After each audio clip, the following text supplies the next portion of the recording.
Hi, this is Cheryl with Peace and Power. Another movement exploration that I wanted to share.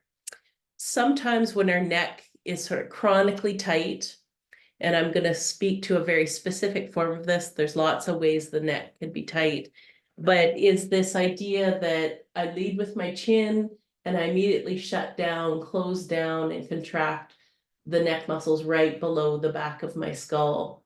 And so really important to sort of not just bring the chin down, but to lengthen and lift this back part of your neck. So even this exploration can help those muscles in your neck sort of come into greater state of mobility and to reduce the overall tension and tone. But often it can be very difficult in this kind of position, and I'm exaggerating, to look around because the muscles that are keeping your head up are less available to turn. And so it may feel like you have a very tense neck or even a very tense sort of shoulder girdle.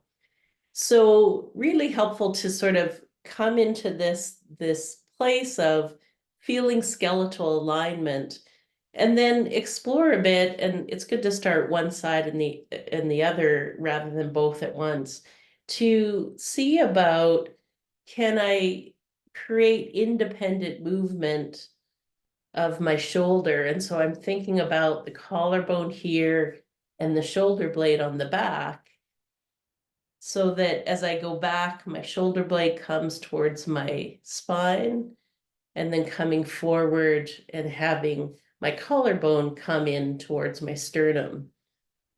And so if your range of motion is sort of tighter, isn't as big, do this in small. Like what's much more helpful is to have the range of motion that's possible and to make that more plastic, more mobile, rather than going for the biggest range of motion possible.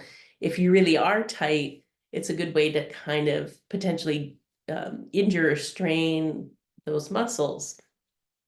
But in coming to both sides, you can support with your hand this kind of expansion back of your collarbone, but it's also helpful to put your mind into your shoulder blade and to really feel it coming into your spine, feel it opening up, coming forward, so that you can start to open up the swing of your shoulder girdle as an independent motion from this long neck.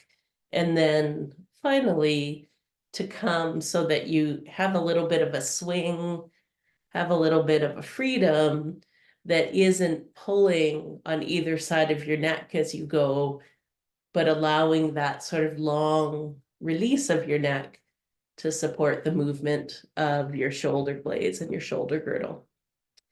Thanks for tuning in. Hope you have a great movement day.